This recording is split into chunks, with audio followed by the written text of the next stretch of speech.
अवधूत चिंतन श्री गुरुदेव दत्त श्री स्वामी समर्थ. तुम्हा सर्वांचं आपल्या चॅनलमध्ये खूप खूप स्वागत करते आणि आजच्या नवीन व्हिडिओला सुरुवात करते. आज आहे सोमवती अमावस्या आणि सोमवती अमावस्याला बघा आपण बऱ्याच अशा लक्ष्मी प्राप्तीच्या सेवा प्रत्यक्ष अप्रत्यक्षपणे करतच असतो. आज जे मी तेव्हा सेवा तुम्हाला सांगणार आहे ह्या दिंडोरी प्रणित मार्गामध्ये ज्या काही सेवा सांगितलेल्या आहेत याबद्दलच मी सांगितले. त्यापूर्वी आपण जाणून घेऊया की अमावस्येचा प्रारंभ आज उत्तरात्री 4:01 झालेला आहे आणि अमावस्येची समाप्ती म्हणजे सोमवारी उत्तरात्री 4:56 होणार आहे. तर सोमवारच्या दिवशी आपल्याला काय करायचं आहे तर बघा, या दिवशी आपल्या घराचा उंबरठा जो आहे तर तो गोमूत्रामध्ये हळद मिक्स करायची आहे आणि हळदीने तो उंबरठ्याला आपल्याला लेपन करून घ्यायचं आहे आणि पाण्यामध्ये मीठ, हळद, गोमूत्र, लिंबू टाकून ज्यावेळेस तुम्ही घर पुसाल ना त्यावेळेस या पाण्याने तुम्हाला घर पुसून घ्यायचं आहे. त्याचबरोबर जर तुमच्याकडे वाहन असतील, टू व्हीलर असतील, फोर व्हीलर असतील, सायकल असेल, जे काही असेल तुमच्याकडे तर ते स्वच्छ करून घ्यायचं आहे. त्यानंतर घर घर देखील तुम्ही अमावस्येच्या दिवशी बघा आपण जास्तीची कामं स्वच्छतेची करतच असतो. त्यामुळे तुम्हाला हे स्वच्छ करून घ्यायचं आहे. वाहनं वगैरे धुवून स्वच्छ पुसून घ्यायची आहेत आणि तुम्हाला त्यांच्यावरून 7 वेळा नारळ, जर पाणी असलेला नारळ घ्यायचा आहे आणि तो जो नारळ आहे तर तो तुम्हाला 7 वेळा फिरवून उतारा करून त्याचा फेकून द्यायचा आहे. हा नारळ फोडायचा नाही आणि फेकत असताना अशा ठिकाणी फेकायचा आहे की तो बघा कोणाच्या पायदळी पायाखाली तोडवला गेला जाणार नाही. कारण जे काही आपण हे उपाय करत असतो तर ते आपण आपल्या सुखासाठी करत असतो. जेणेकरून आपण जे काही उपाय करत असतो त्या उपायांचा दुसऱ्यांना त्रास झाला नाही पाहिजे या उद्देशाने आपल्याला हे करायचं आहे. त्यानंतर बघा, जर तुम्ही काय करू शकता, जर तुम्हाला शक्य असेल ना तर केंद्रामध्ये किंवा घरी जाऊन तुम्ही एक भैरवचंडीचा पाठ जो आहे तर तो नक्की करू शकता. किंवा मग 900 श्लोकी नवनाथ पारायण जे आहे तर ते तुम्ही घरी सुद्धा करू शकता. किंवा जर तुम्हाला शक्य असेल तर स्वामी समर्थ केंद्रामध्ये दिंडोरी प्रणित असेल किंवा तुमच्याकडे दुसरं कुठलं असेल त्या ठिकाणी जाऊन तुम्ही करू शकता. त्यानंतर बघा पंचगव्य म्हणून भेटतं, ते जे ना उठण्यासारखं असतं ते लावून तुम्हाला गायत्री मंत्र किंवा संपूर्ण तुमच्या शरीराला ते लावायचं आहे आणि हे लावून गायत्री मंत्र किंवा महामृत्युंजय मंत्र म्हणत तुम्हाला आंघोळ करायचे. आणि जर तुम्हाला शक्य असेल तर मग तुम्ही नदीवरती जाऊन किंवा मग तीर्थक्षेत्री जाऊन पंचगव्य जे आहे तर ते संपूर्ण तुमच्या शरीराला लावून जर तुम्ही स्नान केलं तर अतिशय उत्तम होईल. जर समजा जर तुम्ही पंचगव्य लावलं तर मग तुम्हाला आहे ना साबण वगैरे काही लावायची आवश्यकता भासणार नाही. त्यानंतर बघा, आपल्या घराच्या सुरक्षिततेसाठी आपलं घर बघा, प्रत्येक घरामध्ये आपण राहत असतो. घर म्हणजे आपलं ठिकाण आहे. आपल्या घराच्या सुरक्षिततेसाठी आपल्या हातामध्ये पिवळी किंवा पांढरी मोहरी घेऊन आहे ना तुम्हाला 11 वेळा कालभैरवाष्टक म्हणायचं आहे आणि 11 वेळा तुम्हाला वेदोक्त वल्गला सुक्त म्हणायचं आहे. आणि हे असं म्हणून झाल्यानंतर घरात व बाहेर टाकायचं आहे. आणि असं केल्याने तुम्हाला जे काही घरामधील वाईट शक्ती व इतर प्रकारची बाधा असेल त्या बाधेंपासून आपलं संरक्षण होतं. आणि समजा करणी बाधा वगैरे जर असेल तर त्या ह्याच्यापासून सुद्धा आपलं संरक्षण होण्यास मदत होत असते.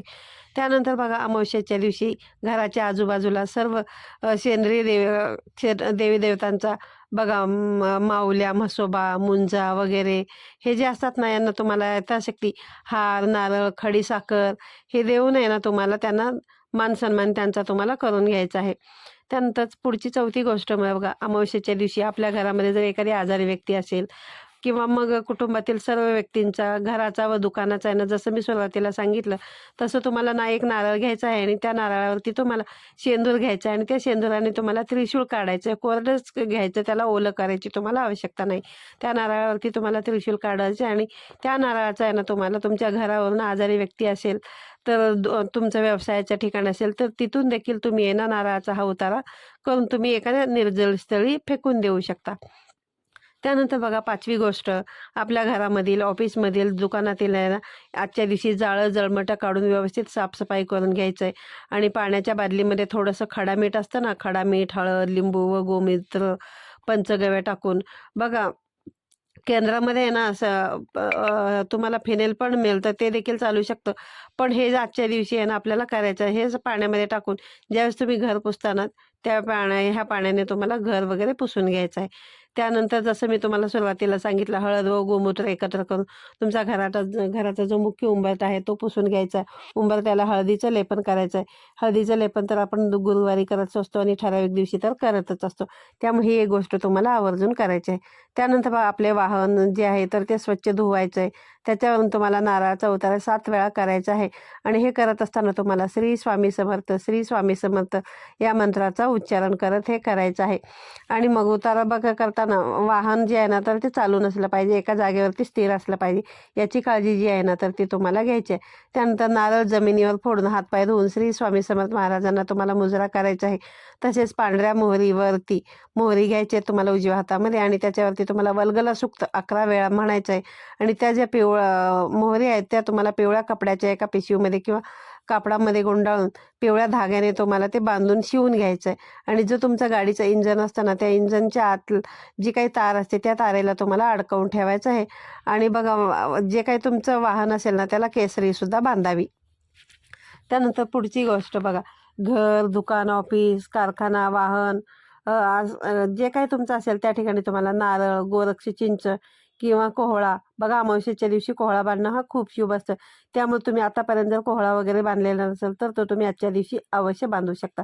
त्यानंतर बघा अमावस्येला आसोला नारळ, कोहळे किंवा गोरक्ष, चिंच हे जे आणाल ना तुम्ही ह्यांची सेवा कराल त्यावेळेस तुम्हाला एक वेळेस श्री स्वामी समर्थ मंत्राचा 1 माळी जप करायचा आहे.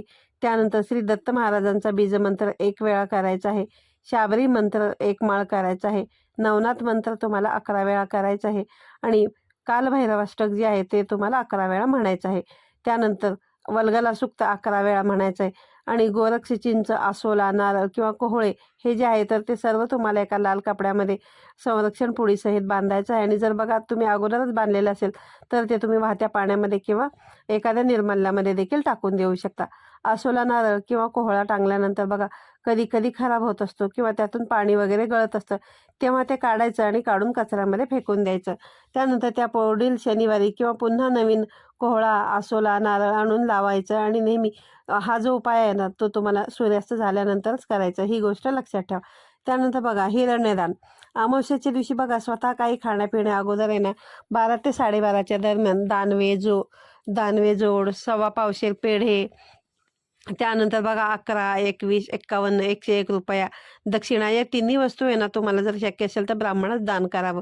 आणि प्रसाद म्हणून आहे ना पेढा जो तुम्ही दिलेला आहे तर तो तुम्ही खायचा नाहीये.